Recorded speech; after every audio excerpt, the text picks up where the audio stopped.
Excellent.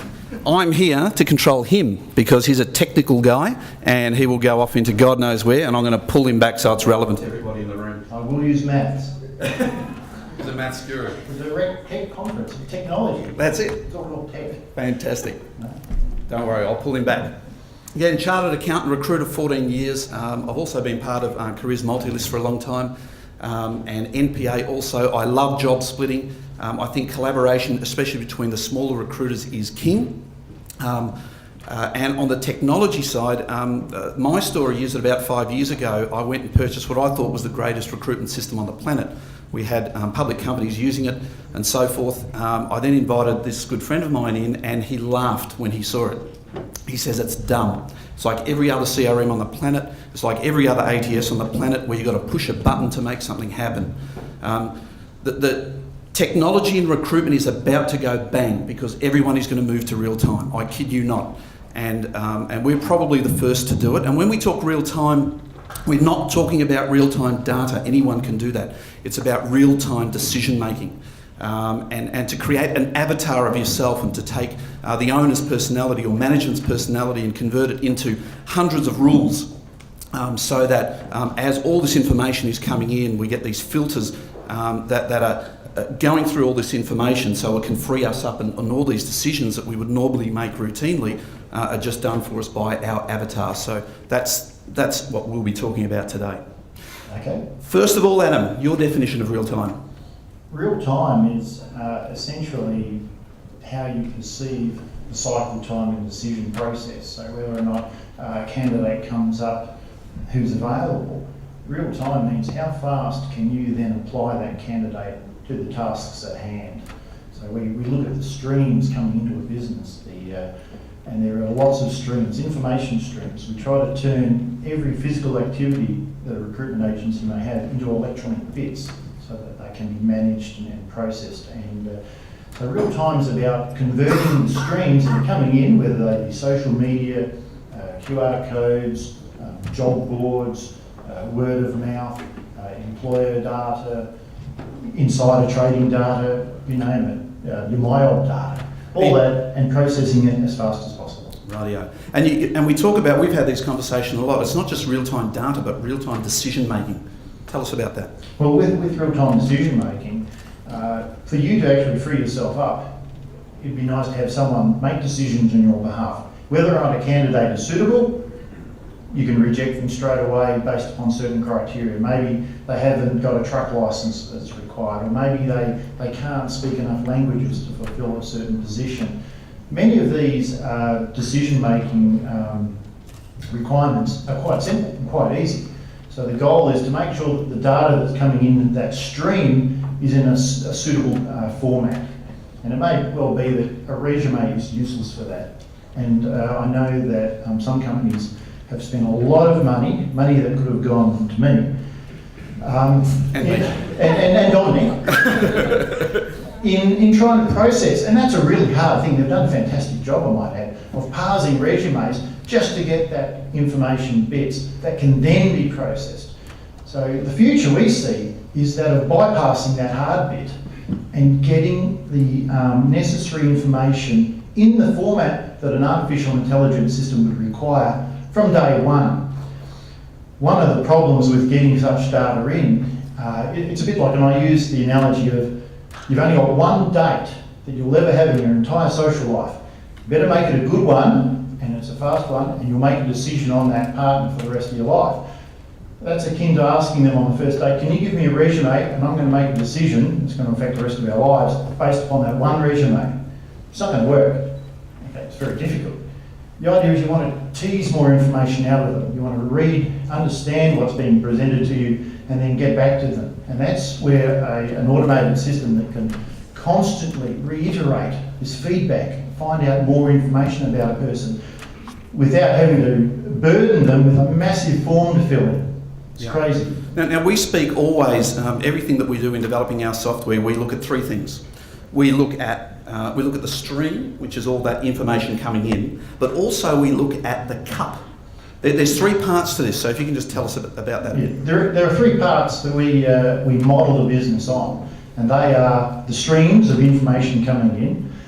we look at the processing capability that, like a cup of water, dip it into the stream and then carry it back to your village. That's what we call processing. How much water, what efficiency can you apply to those streams to get as much value to your outcome? And in the recruitment industry, it's called dollars.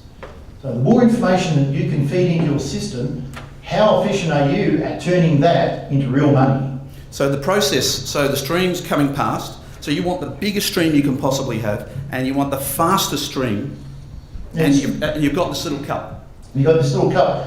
Okay, so out of imagine with LinkedIn you've got access to billions of people, okay? If you can only look at one small bit at a time, it's not going to work too well. Pointless. So the idea is to make the cup bigger, so that whenever you're dipping in, Yep. you're taking more out. And you don't want leak-proof. You don't want to have to pay Microsoft taxes or anything else, because that eats into your income.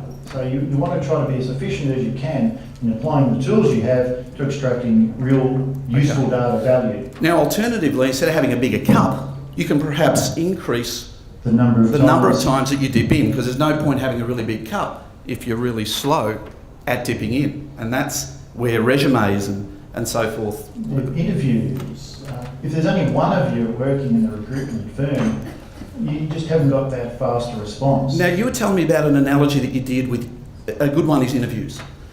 People in New York, in particular, made heaps of money by digitising the little bits of money that they pulled out from arbitrage.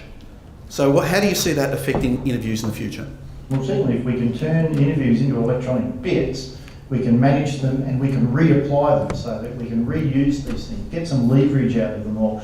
Also, putting it into electronic format means you're not physically have to be located obviously there, and obviously you can do Skype interviews or our own live video. And Skype interviews are great, except you can't record them. And so if you could record them, turn them into electronic bits, it means that now you can suddenly deal with more than one person at a time. Yeah. Because it takes time to interview. You can only do 5 a day, otherwise you go nuts. And once you've got that you can also outsource some of your own efforts, so that other people can look at these videos. You can pay them next to nothing essentially, and they can tell you how responsive is this person to the question. Are they answering the question properly? So you can add that extra value to a recruiter's database. And on the streams, getting different types of streams. Like our clients now, every time they post a job, they get one of these things, a QR code. Oh, t-shirt. Not a t-shirt, this QR code. Okay. So what that means is that, and we had First Executive are here, and they have got, I reckon, the best Facebook app. Where's Andy? Andy's there. Have a look at his Facebook, what do you call it? Facebook.com/First Executive, that's one ST. Oh, you just tweeted. Just tweeted. The best, because every single job has a QR code. So a person, Generation I call them for iPhone, simply scans a QR code, they get the application page. Now the job boards may not like that because we're bypassing them. We are changing candidate behaviour. Now imagine like a Starbucks, the gentleman before us used the Starbucks. Imagine walking into a Starbucks and seeing a poster with a QR code, because the very people that are walking into these Starbucks coffee houses are probably the people who would love to work there because they love their coffee. So they can go up there, scan that QR code, and they've got the application page for a job. Alternatively, you can SMS your email address to a system, and our system will pick it up and send them the application page. That's for those who aren't quite up with QR codes. You can even ask some questions too, start that workflow straight away. So getting that stream running fast and alternative ways of getting applications in, because like LinkedIn is great, but only professionals are on it. If you're doing blue collar, it's useless. And if you're doing very high value people, they're not on LinkedIn.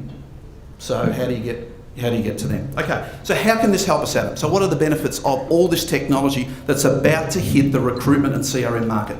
Well, the benefits are you just want to make money out of it. I mean, I like to say that hoverboards are a fantastic technology if they existed. That'd be awesome, that'd be cool. Everyone would want to use them, but you can't really apply them.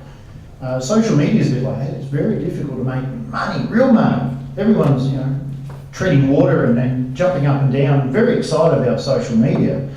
Are we making money out of it? I don't know. It's difficult. Jobs are generated by the employers at the employer's whim generally, and then they're tossed into, I guess, the recruitment industry where there's a feeding frenzy, and social media is merely diffusing those jobs quicker into that echo chamber of recruitment industry. Yeah. Okay, technology is about killing jobs in the recruitment industry, and that's fair to say. Those of us who like to consider ourselves good recruiters are going to be above that. Fantastic, we're going to keep our jobs, but we must use the same technology that's going to kill other people's jobs.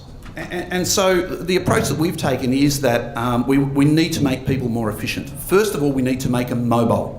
And we were showing our software at the big recruitment conference. Did anyone go to the New Orleans conference a couple of weeks ago?